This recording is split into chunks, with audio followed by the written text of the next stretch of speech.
과장으로 근무하던 남편이 회사에서 격리해고를 당했답니다.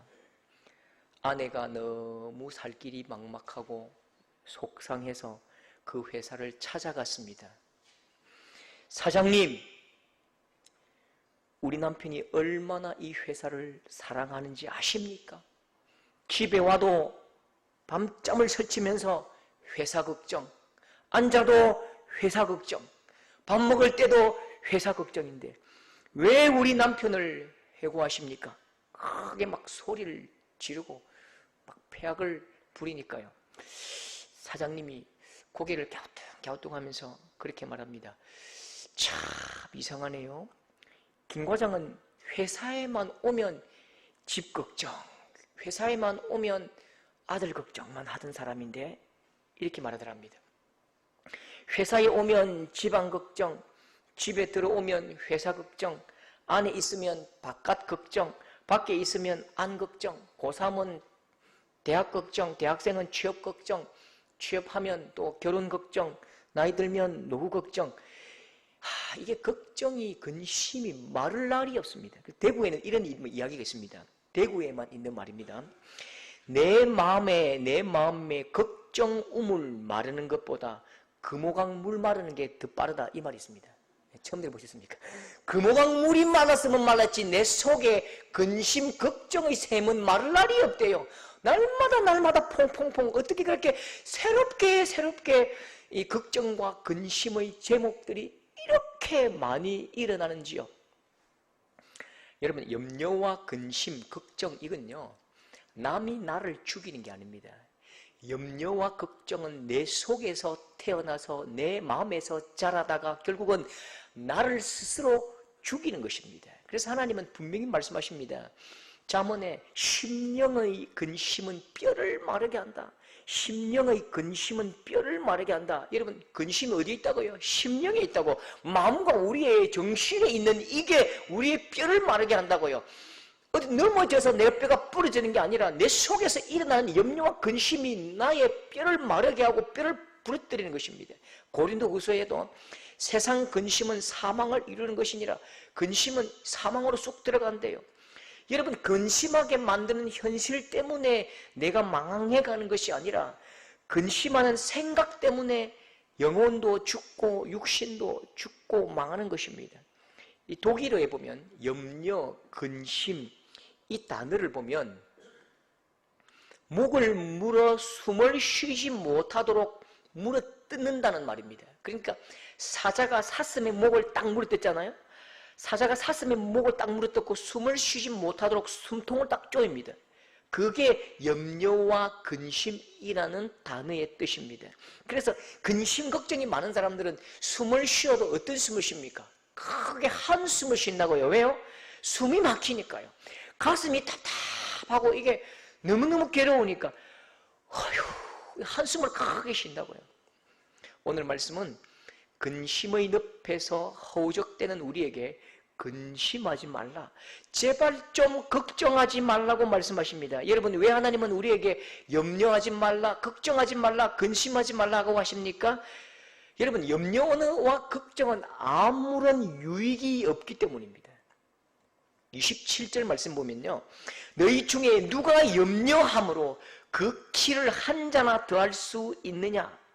누가 염려함으로 그 키를 한 자나 더할 수 있느냐? 염려해봐야 아무런 소용이 없다는 것이요. 여러분, 정말 공감합니다. 만일 염려해서 키를 5cm만 더 키울 수 있다면 저도 밤새도록 염려하고 걱정하겠습니다. 저도 참 기도 제목이었습니다. 소그룹에서 좀 탈출하고 싶어서 170까지만 크게 해달라고 굉장히 고민과 근심이 많았는데요. 우유도 막 들이키고 막 마시고 2병, 3병 먹고 설사할 때까지 먹었습니다. 그런데 이게 근심과 염려로는요 1cm도 자라지 않고 더 쪼그라드는 거예요. 사람이 몸이 막 바짝 말라가고 더 허리가 굽어지더라고. 그때 하나님께서 놀라운 발명품을 저에게 보여주셨습니다. 키높이 구두. 그게 나아요. 그냥 우유값으로 그거 쓰시는 게 나아요. 키높이 구두 신으면 5cm 자동으로 커지는데 뭘 그래 엉뚱한 거 먹습니까? 그 염려와 근심 걱정과 이건요, 아프기만 아프지 아무런 결과가 없고 소용이 없는 거예요. 사회학자들이 걱정, 근심이 많은 사람들을 조사해 봤답니다. 걱정, 근심하는 사람들의 내용을 조사해 보니까 30%는 과거, 지난 일을 걱정하더래요. 60%는 아직 오지도 않고 올 가능성도 없는 미래의 일을 걱정하더래요. 나머지 10%만 그건 좀 걱정해 볼 만하다. 그런 10%밖에 걱정거리가 없더랍니다. 사람들은 대부분 과거의 일과 미래의 일을 가지고 염려하고 있습니다. 과거의 지난 일들의 아쉬움을 되새김질하면서 그때 좀 이렇게 할 걸, 그때 좀 열심히 할 걸. 지난 일들로 염려와 근심의 사슬을 만들어서 자기 자신을 칭칭 동여 매고 있는데요. 여러분, 틀림없는 사실 한 가지가 뭘까요? 과거는 이미 지나가 버린 거예요. 지나가 버렸다고요. 누가 염려와 근심으로 과거의 사실을 바꿀 수 있겠습니까? 그 불가능한 일이지요. 우리 염려의 대부분은 아직 오지도 않는, 여러분 60%는 미래의 문제입니다. 암에 걸리면 어떻게 할까? 직장에서 퇴직당하면 어떻게 할까? 우리 아이들이 유치원 가다가 교통사고 나면 어떻게 할까? 남편이 갑자기 하늘나라로 가버리면 어떻게 할까? 미래에 대한 근심과 염려가 꼬리에 꼬리를 물면서 막 날아다니는 거죠. 어느 가정에서 유치원 다니는 딸아이가 유치원에서 단어를 하나 배웠습니다. 내일이라는 단어를 배웠어요. 내일. 그래서 집에 와가지고 단어 하나 배웠으니까요, 아빠에게 물어요. 아빠, 내일 배웠어. 내일. 아빠, 내일이 언제야? 내일은 하룻밤 자고 나면 내일이란다. 그래서 하룻밤 잤습니다. 이 딸이, 아빠, 이제 내일이지? 아빠가 말했죠. 아니야, 내일은 하룻밤을 자야 된다니까. 다시 하룻밤을 잤습니다. 딸은 확실히 내일이라고 생각했습니다. 그래서 아빠에게 물어요. 아빠, 오늘은 확실히 내일 맞지? 내일이지? 아빠가 짜증을 내면서, 야, 이 바보야, 엄마 닮았나? 하룻밤을 자야 된다니까 왜 말귀를 못 알아들어? 네가 나이가 한두 살이야. 너는 6살이야. 딸아이가 굉장히 상처를 크게 받았습니다. 그래서 일기에 이렇게 썼대요. 나는 영원히 내일을 만나지 못할 거야. 내일은 내 것이 아닌가 보다. 이야, 얼마나 철학적인 내용입니까? 내일은 내 것이 아닌가 보다. 내일은 내 것이 아닌가 보다.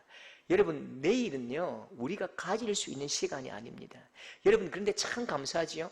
하나님을 알지 못하는 사람들의 내일은 이 숨겨지고 희미한 이 어둠의 시간들이 그 시간들을 혼자 움켜쥐고 있기 때문에 항상 불안하다고요. 내일이 불안해요. 그래서 새 차를 사도 그냥 탈 수가 없기 때문에 돼지머리 하나 올리고 어떻게든지 누구든지 이 고사를 지내지 않고서는 사고 날까 싶어서 탈 수가 없고, 새 집을 사도 부적 하나 붙이지 않으면 불안하고, 집에 못도 하나 제대로 박지 못하고, 이사 날짜도 하나 마음대로 잡지 못한다고요.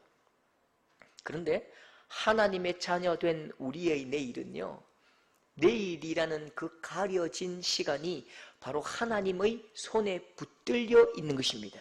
하나님 손에 내일인 것입니다. 여러분, 내일은 하나님의 시간이지요. 하나님께서 지키시는 우리의 내일을 보십시오. 시편 91편에 화가 내게 미치지 못하며 재앙이 내 장막에 가까이 오지 못하리니 그가 너를 위하여 그의 천사들을 명령하사 내 모든 길에서 너를 지키게 하심이라. 여러분, 하나님께서 우리를 지키실 때에 악한 자들이 한 길로 왔다가 7길로 쫓겨갈 것이며, 악한 자가 우리를 넘어뜨리지 못할 것이며, 천사들이 모든 길에서 우리를 지키실 것입니다. 왜요? 그분이 우리 아버지시기 때문이지요. 그러므로 여러분, 내일을 염려하지 마시기 바랍니다. 하나님께서 모든 길에서, 모든 상황에서 우리를 지키심으로 재앙이 우리를 넘어오지 못할 것입니다. 그런데 여러분, 좀 더 깊이 생각해 보고 싶은 말씀이 하나 있습니다. 욥기에 보면 이런 말씀이 있습니다. 욥기 3장 26절에 욥이 한탄을 합니다. 욥이 크게 한탄을 하면서 땅을 치면서 하는 말이 무엇입니까? 나의 두려워하는 그것이 내게 임하며 나의 무서워하는 그것이 내 몸에 미쳤구나. 나의 두려워했던 그것이 내게 지금 임했고, 내가 무서워했던 그것이 내 몸에 미쳤구나. 여러분, 이게 무슨 말일까요? 여러분, 욥은 대단한 믿음을 가진 사람이라는 것은 틀림없는 사실입니다. 그러나 욥에게 믿음의 약한 부분이 있는 거예요. 욥기 1장 5절에 보면 욥의 모습을 이렇게 표현합니다. 혹시 내 아들들이 죄를 범하여 하나님으로 욕되게 하였을까 함이니라. 혹시 내 아들이 죄를 범하여 하나님 앞에 욕되게 하였을까 함이니라. 그렇게 하면서 매일매일 그들의 명수대로 머리 숫자대로 번제를 드리는 거예요. 혹시 내 아들이 죄를 범해서 하나님께서 이 아들을 데려가시면 어쩔까? 혹시 아들들이 죄를 범해서 하나님 앞에 천벌을 받고 우리 아이들이 그냥 죽어버리면 어떨까? 여러분, 이런 염려와 근심으로 자녀들을 위해서 매일매일 속죄의 제사를 드립니다. 좋은 의미로 야, 진짜 자녀들을 사랑하고 하나님을 인정하고 자녀들이 하나님 앞에서 바르게 살기를 열망하는 마음으로 참 자녀들을 위해서 예배 드리니까, 제사를 드리니까 참 좋은 아버지다. 물론 맞습니다. 맞다니까요. 그런데 다른 면으로 볼 때에 이건 염려지요, 걱정이지요, 두려움이지요. 누구에 대한 두려움입니까? 하나님에 대한 두려움, 또요 죄에 대한 두려움이지요. 자녀들이 죄를 범했을까? 하나님이 징벌하지 않으실까? 사실로 드러난 게 아니잖아요. 사실이 아닙니다. 현실이 아니라고요. 미리 염려하고 걱정하는 것입니다. 하나님께서 죄를 범했다고 금방 막 머리에 벼락을 내리시고 천벌을 내리시는 그런 분입니까? 그런 분도 아니시잖아요. 지금 욥은 하나님에 대한 이해를 잘 하지 못한다고요. 하나님의 그 따뜻한 성품과 하나님의 그 아빠 되심을 이해하지 못하고요. 하나님을 알기는 알지만 그저 두려운 하나님으로 알고 있는 것입니다. 욥의 지나친 걱정과 염려, 아직 현실이 되지도 않았는데 미리 염려하고 미리 근심하는 그 걱정과 염려가 사탄의 눈에는 아주 작은 약점으로 보이는 것입니다. 그래서 결과가 무엇입니까? 사탄이 무엇을 치지요? 3장 26절 욥이 한탄한다고요. 내가 두려워하는 그것이 내게 임하였으며 나의 무서워하는 그것이 내 몸에 미쳤구나. 사탄이 딱 공격할 때에 하나님 보십시오, 내가 요거 치면 죄로 넘어갈 겁니다 하면서 딱 치는 부분이 어떤 부분이라고요? 욥이 가장 두려워하고 가장 약한 그 부분을 치는 것입니다. 여러분, 사람이 아무리 믿음이 좋아도 염려와 걱정이 없을 수는 없습니다. 분명히 기억해야 합니다. 염려와 근심은 육신이 염려하는 게 아니라 우리의 영이 염려하는 것입니다. 근심이 일어나면, 걱정이 일어나면 팽창하고 확장되는데 하나님을 예배하고 찬양하면서 자유를 누리고 행복을 누려야 할 내 영혼이, 내 정신이, 내 인격이 점점점 걱정과 염려 때문에 무력해지고 쪼그라든다고요. 그래서 사탄은 염려를 틀어지고 무력한 우리의 영혼을 막 공격해대기 시작하는 것입니다. 우리가 염려하고 근심하는 순간 사탄에게 그 틈을 보여주는 것이지요. 환경이 인생을 무너뜨리는 것이 아닙니다. 영적 전쟁이 가장 치열한 곳이 바로 우리의 마음입니다. 마음이 무너지면 생각이 무너지고, 생각이 무너지면 우리의 입술이 무너지고, 우리의 입술이 무너지면 단어가 무너지고 언어가 무너지고, 우리의 언어가 무너지면 환경이 무너진다고요. 불필요한 염려와 근심으로 마음을 사탄에게 내줘버리니까요, 사탄이 우리의 마음에 깃발을 꽂아버립니다. 마음에서 밀리면 이미 틈이 벌어지고 사탄이 내 현실 문제를 손에 손대고 시험하는 것입니다. 그래서 하나님 말씀하십니다. 잠언 4장 23절에 이 사람들아, 너희가 지킬 만한 것보다 무엇을 지키라고요? 모든 지킬 만한 것 중에 더욱 무엇을 지키라고요? 네 마음을 지키라. 생명의 근원이 이에서 남이니라. 여러분, 우리는 항상 이 지갑을 지키려 하고 통장에 이 금액 동그라미를 지키려 하지만 그것이 네 인생을 바꾸지 않는다고요. 네 마음을 지키라. 네 마음에서 나는 생각이 너를 좌지우지할 것이다. 여러분, 미래를 염려하는 것이 죄는 아닙니다. 그러나 지나치게 염려하는 것은 사탄에게 약점을 보여주는 것입니다. 욥이 지금 말하는 것이 바로 이것입니다. 내가 항상 염려하고 걱정했던 그것, 혹시나 해서 마음을 졸이고 마음이 막 오그라지던 그것, 내 자녀가 하나님 앞에 범죄에 죽을까 봐 염려하던 바로 그 일, 재산이 하루아침에 몰락하고 건강을 잃어버릴까 염려하던 그것, 바로 그대로 그것이 내게 왔다라고 통탄하는 것입니다. 그래서 오늘 말씀에 34절에 마침표를 찍듯이 하나님의 백성들에게 말씀하시는 결론이 무엇입니까? 자, 34절, 내일 일을 위하여 염려하지 말라. 내일 일은 내일이 염려할 것이요 한날의 괴로움은 그날로 족하니라. 내일 일은 내일이 염려할 것이요. 여러분, 이게 내일 일은 내일 염려할 그 뜻이 아닙니다. 내일 일은 내일이 염려한다. 이 말은 어느 유입니다. 내일 일은 그냥 내일 지가 염려하도록 놔둬라. 너는 오늘을 열심히 살아라는 것이죠. 하나님께 맡기고 오늘 주어진 현실의 괴로움을 당당하게 맞서 싸우는 것, 그게 우리의 본분이요 우리의 소명이고 우리의 부르심이지, 내일을 염려하는 것을 우리에게 맡기신 일이 없다는 것입니다. 확실히 내일이라고 생각하는 그 내일은 아직 오지 않았습니다. 내일요? 오늘 밤에도 주님 부르시면요 다 내려놓고 가야 하는 게 우리의 인생입니다. 내일요? 그건 우리의 시간이 아니라고요. 내일은 하나님의 시간입니다. 하나님께서 내일 눈뜨게 하시면 감사하고, 하나님 오늘도 내 눈뜨게 하셨네요.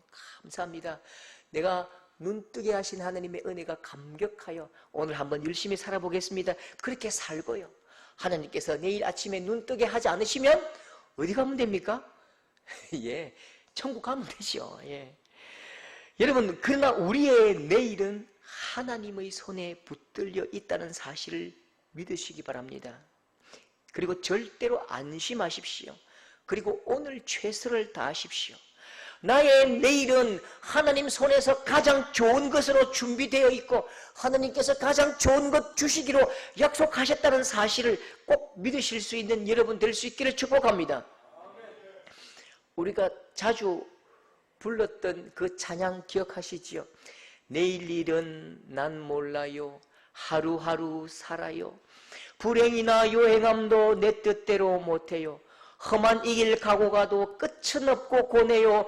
주님 예수 발레미사 내 손 잡아 주소서. 내일 일은 난 몰라요. 장래일도 몰라요. 아버지여 날 붙드사 평탄한 길 주옵소서. 아버지, 내일 일 모릅니다. 장래일 몰라요. 아버지 하나님, 내 손 꼭 붙잡고 가시면 그것으로 만족합니다. 이것이 우리의 고백이요, 우리의 배짱이요, 우리의 당당함이요, 우리의 삶의 모습인 것입니다. 여러분, 근심의 족쇄를 끊어버릴 수 있기를 축복합니다. 오늘 자유와 행복을 마음껏 누리십시오. 하나님께서 함께 하심으로 악한 환경은 역전될 것입니다. 장애물들은 떠나갈 것입니다. 좋은 일들이 날마다 우리에게 주어질 것입니다. 가장 좋은 것들로 준비하실 것입니다. 하나님과 함께하는 자의 영광을 경험하는 우리 성도들이 될 수 있기를 축복합니다. 두 번째, 여러분, 근심할 필요가 없는 이유가 뭘까요? 그건 상황의 문제가 아니라 존재의 문제. 하나님께서 내 아버지시기 때문에 우리가 근심할 필요가 없는 것입니다. 아무리 썩고 싶어도 썩기지 않는 것이 있습니다. 물과 기름입니다. 또 아무리 썩고 싶어도 흔들어도 썩길 수 없는 것이 있습니다. 그게 뭘까요? 염려와 믿음, 걱정과 믿음. 이건 아무리 썩어버리고 싶어도 썩기지 않습니다. 염려와 근심은, 여러분, 염려와 믿음은 시소와 놀이 같습니다. 시소입니다. 염려가 높아지면 뭐가 낮아져요? 믿음이 낮아집니다. 믿음이 높아지면요, 염려가 낮아집니다. 항상 우리는 이 시소타기라고요. 어떤 때는 막 믿음이 높아지면 하나도 인생이 걱정 안 돼요. 오늘 당장 때거리가 없어도 하나도 걱정이 안 된다니까요. 그런데 이 염려와 근심이 높아지면 이게 그냥 모든 상황들이 걱정스럽고 그냥 이게 믿음이 떨어지고 예수님이 잘 안 보이고 안 믿어진다니까요. 예수님을 실제 나의 삶의 인생의 주인이요 왕으로 믿는 믿음과 확신이 낮아지면 걱정이 올라가는 것입니다. 여러분, 저는 이 말씀을 볼 때마다 이 말씀이 종이에 인쇄된 것이 조금 아쉬울 때가 있습니다.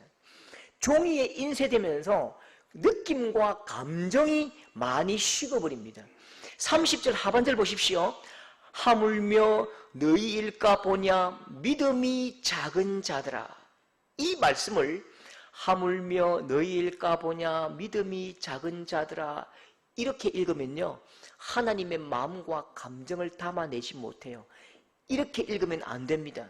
그러면 어떻게 읽어야 됩니까? 하물며 너희일까 보냐 예의 믿음 없는 것들아 탁 꿀밤 때리는 겁니다. 예의 믿음 없는 것들아 탁 때리는 거죠.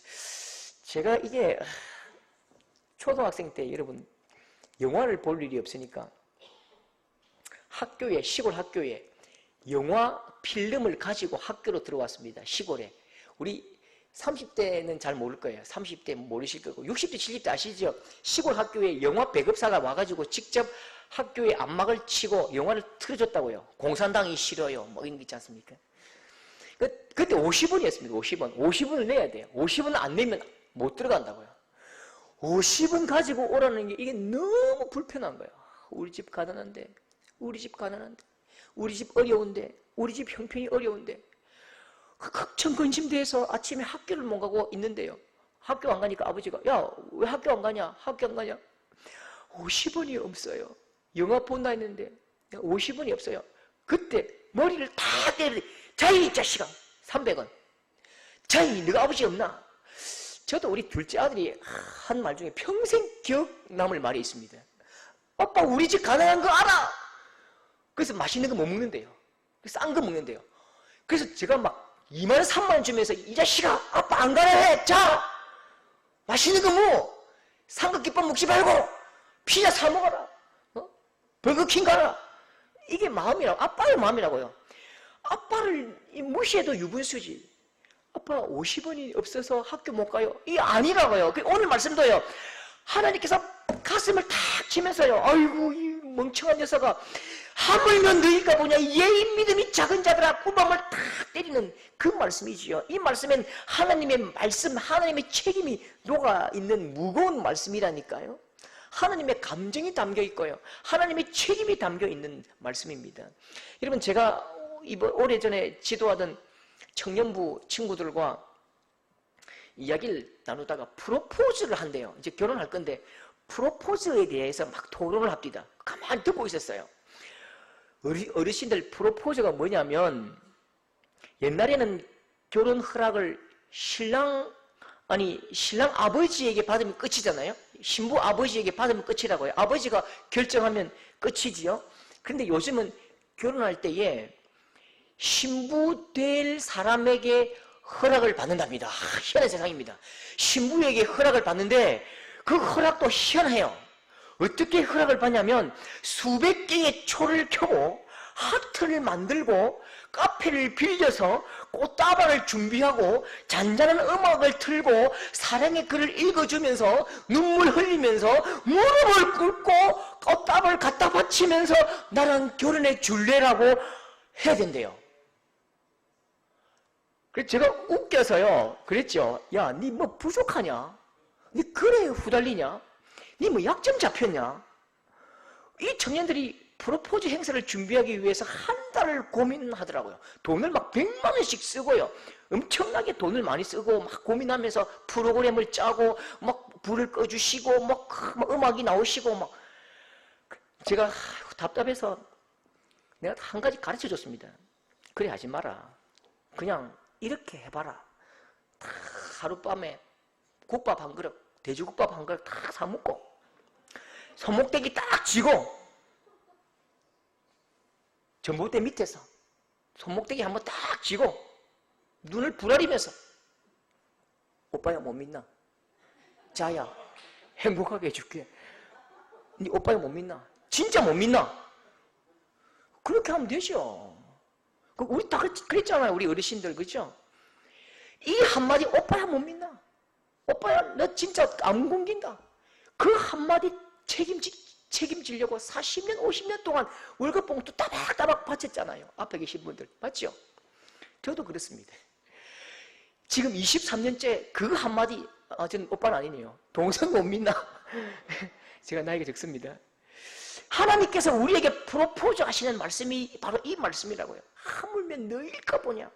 여의 믿음이 작은 자들아, 내 백성아, 네가 나를 못 믿어? 나 좀 믿어봐. 내 너 책임질 거야. 이 호통과 큰 소리의 대가를 어떻게 치료해 가십니까?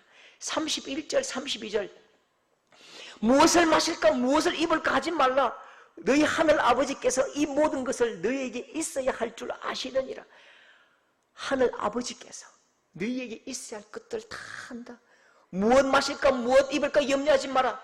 그건 이방인들이 염려하는 것이다. 이방인들이 염려하는 것이다. 그 말은요, 아버지 없는 아들, 하나님을 아버지라 부르지 못하는 그들이 염려하지. 내가 너희들에게 필요한 것들 다 알고 내가 너를 공급할 것이고 너희를 책임질 것이다. 그래서 손가락 걸고 꼭꼭 약속해 주시는 말씀입니다. 하나님께서 내 아버지라는 사실, 내 아빠라는 사실을 믿지 못하면요, 우리는 항상 염려와 근심의 밥을 먹고 살 것입니다. 스스로 죽이는 염려와 근심 때문에 날마다 근심과 염려로 배를 채우다가 그 독 때문에 심장이 상하고 속이 상해 죽는다니까요. 여러분, 사업 현장이 근심이 되고 가정이 걱정이 되고 자녀의 앞길이 염려가 되십니까? 걱정하지 마십시오. 하나님께서 역전시키실 것입니다. 하나님께서 가장 좋은 방식으로 인도해 가실 것입니다. 저는 저의 선배 목사님 한 분의 간증을 듣고요, 굉장히 큰 감동을 받은 일이 있습니다. 우리 선배 목사님 한 분이 개척교회를 하시다가 과중한 채무 때문에 건물이 은행의 경매로 넘어가 버렸습니다. 은행에서 교회 간판을 내리겠다는 통보를 합니다. 어디에도 방법이 없는 거예요. 성도 몇 명 안 되는 개척교회에 돈 빌려줄 데가 없다니까요. 그러니까 포기하고 주저앉아 버렸습니다. 마지막으로 하나님 말씀을 들고 묵상하면서 빌립보 4장 6절 이 말씀이 칼같이 날카롭게 마음을 파고들더랍니다. 어떤 말씀이냐면요, 아무것도 염려하지 말고 다만 모든 일에 기도와 간구로 너희 구할 것을 감사함으로 하나님께 아뢰라. 이 말씀을 묵상하면서 갑자기 소리가 들리더래요. 무슨 소리냐면 닫아야 할 소리가 있고 열어야 할 소리가 있고 데시벨을 높여야 할 소리가 있고 데시벨을 낮추어야 될 소리가 있더라는 겁니다. 이런 깨달음이 오더래요. 여러분, 소리는 파장이잖아요. 소리가 높은 것은 낮추면 되고 낮추어야 될 것은 돌리면 되는 거죠. 닫아야 할 소리가 있고 높여야 할 소리가 있더랍니다. 여러분, 저도 이런 경험이 있는데요. 혹시 불로동 가보셨습니까? 불로동이요. 진짜 괴로웠습니다. 소리 때문에요. 이 낮에 권찰의 모임을 하면요, 권찰의 모임을 하고 성경을 읽으면요, 갑자기 팍 뜨는데 저는 한 번도 그런 소음을 들어본 일이 없습니다. 처음에는 팬텀 소리가 들리더니 나중에는 나라가 부강하고 발전을 했는데 K15기가 40대가 들어오는데요, 바로 우리 교회 머리에서 쌍발 엔진을 확 켜는데요, 전화, 대화, 설교 소리 하나도 안 들립니다. 그러니까 설교를 하다가 멈추는 거예요. 한 번 나르다가 그냥 말면 그만인데 10월 11월 되면요, 인 사정없이 날아다닙니다. 왜요? 비행시간을 맞추어야 된대요. 그러니까 막 하루 종일 쌩쌩 날아다니니까 설교를 하다가 멈추고 기도하다가 멈추고 찬양하다가 멈추고, 야, 이게 할 짓이 아닌 거예요. 기도했습니다. 하나님, 이게 무슨 꼴입니까? 어떻게 할까요? 이걸 지금 설교하다가 지금 5분 동안 가만히 있는 거죠. 성도들도 가만히 있고 나도 가만히 있고 또 하다가 또 나르면 또 멈추고. 그 하나님께서 큰 지혜를 주셨습니다. 어떻게 했을까요? 비행기 소리보다 더 크게 하는 겁니다. 설교를. 비행기가 뜨면 비행기 소리보다 나의 데시벨을 더 높이는 것입니다. 찬양하다가 비행기가 뜨면 찬양 소리 데시벨을 옥타브 또 높여버리는 것입니다. 옥타브가 높고 데시벨이 높으면 작은 것들이 잡아먹는다니까요. 그러니까 이게 소리가 있는데 염려의 소리가 있고 걱정의 소리가 있다니까요. 염려의 소리가 있고 걱정의 소리가 있고 한숨 소리가 있고, 그런데 반대로 너희 구할 것을 감사함으로 하나님께 아뢰라, 아뢰는 소리가 있고 감사하는 소리가 있다니까요. 그러니까 오늘 말씀에도, 이 빌립보 말씀에도 하나님 앞에 우리가 염려의 소리가 많고 근심 소리가 많을 때에 그건 소리를 낮추고 하나님께 감사하는 소리, 기도하는 소리를 높여야 된다는 거지요. 그래서 여러분 항상 감사의 소리를 높이고 염려의 소리를 낮추면서 계속 기도했답니다. 하나님 감사합니다. 하나님 감사합니다. 빚 갚아라. 하나님 감사합니다. 지금 때거리가 없어요. 하나님 감사합니다. 도와주시옵소서. 근데요, 결국 건물이 경매에 넘어갔습니다. 그 모습을 보면서도 경매에 넘어가니까 은행에서 차비 들어오고 빨간 딱지 붙고 경매하는 사람들이 막 들락날락 하잖아요. 그때마다 교회 제일 앞자리에서 하나님 감사합니다. 하나님 감사합니다. 이거 얼마입니까? 이거 어떻게 얼마 하면 됩니까? 할 때마다 하나님 감사합니다. 눈물로 그렇게 감사를 선포하고 명령했대요. 그런데 희한하게도 그 건물이 가장 좋은 자리, 도시의 가장 좋은 자리에 있는데 계속 유찰되는 것입니다. 유찰되면 15%씩 삭감이 된다고 하대요. 4번 딱 유찰되니까 원금 회수가 안 되는 거예요. 은행 지점장이 원금 회수가 안 되니까요, 당장 뛰어와서 다시 자기가 내린 간판을 자기가 걸어주더래요. 걸어주면서 이 목사님께 하는 말씀이, 어차피 이 건물 4번 유찰됐기 때문에 팔아봐야 우리 원금 회수 안 됩니다. 목사님 제발 부탁합니다. 제발 제가 교회 안 다니지만 기도하겠습니다. 부흥하십시오. 제가 전도하겠습니다. 제가 열심히 복음 전하고, 복음이 뭔지 모르지만 어쨌든 교회 찾으면 이 교회 가라고 내가 전도할 테니까 제발 좀 교회 부흥해서 빚 좀 갚아 주십시오 라고 말하면서요, 목사님 그런데 제가 와서 건물을 돌아볼 때마다 하나님께 뭐가 그리 감사한지 감사합니다. 감사합니다. 그렇게 기도하시대요. 뭐가 감사합니까? 결국 기도대로 됐네요. 꼭 좀 빚 갚아 주십시오. 무기한 연기에 드리겠습니다. 근데 결국요, 그 선배 목사님이 큰 힘을 얻고 10년 만에 빚도 다 갚고 교회를 크게 부흥시켰거든요. 그러면서 우리 후배들에게 오셔서 간증하시면서 이렇게 간증하십니다. 어떤 환경이든지 감사를 선포하고 감사를 올려드리십시오. 감사를 선포하는 것은, 감사를 명령하는 것은 현재 나의 상황에 대한 해석이 아니래요. 우리는 감사할 이유가 있어야 감사하잖아요. 그래서 현재 상황에 대한 나의 해석이 감사잖아요. 그렇게 하면 안 된다는 거죠. 감사는 현재 상황에 대한 해석이 아닙니다. 감사는 하나님의 살아계심에 대한 우리의 결단이 감사라는 것입니다. 하나님이 정말 내 아버지 되심을 확정하는 것이 감사라는 것이죠. 여러분, 우리 속에는요 늘 2마리의 사자가 살고 있대요. 우리 마음에는 근심과 염려라는 사자가 살고 있습니다. 또 한 마음에는 감사와 기도라는 사자가 살고 있습니다. 모든 사람들 마음에는 2마리의 사자가 살고 있어요. 여러분, 어느 사자가 살고 어떤 사자가 죽을까요? 어떤 사자가 살고 어떤 사자가 죽을까요? 염려와 근심이라는 사자가 살까요? 감사와 기도라는 이 사자가 살까요? 핵심은요, 답은요, 내가 밥을 주는 쪽이 살고 내가 굶기는 쪽은 굶어 죽는 것입니다. 무엇을 살리고 뭘 굶겨 죽여야 할까요? 근심과 염려라는 사자는 굶겨 죽여야 됩니다. 한 톨도 쌀밥을 주면 안 되는 것이요, 반대로 여러분, 감사와 기도라는 사자에게는 끝없이 좋은 것 먹이고 살찌워야지요. 감사와 기도 소리가 사자의 울음소리같이 포효할 때에 근심과 염려의 소리는 사라지는 것입니다. 경제 위기가 와서 일자리는 떨어지고 물가는 올라가고 사업은 적자나고 청년들은 취직 자리가 없고 몸은 아프고, 그렇지요. 현실을 보면 염려할 일뿐입니다. 그러나 나의 행복은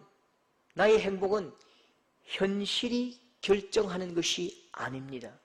현실 앞에 서 있는 나의 믿음의 태도가 나의 행복을 결정하는 것입니다. 내가 누구 앞에 서 있는가, 내가 누구인가, 그 정체성이 나의 행복을 결정한다고요. 내가 누구 앞에 서 있는 사람이지요? 나는 하나님 앞에 서 있는 사람인 것입니다. 내가 누구의 손을 붙들고 있지요? 나는 하나님의 손을 붙들고 있는 사람입니다. 나는 누구시요? 나는 하나님의 자녀요, 하나님의 아들과 딸이요. 나는 오직 하나님을 아빠로 부르는 하나님의 아들, 딸인 것입니다. 이게 나의 행복을 결정한다니까요.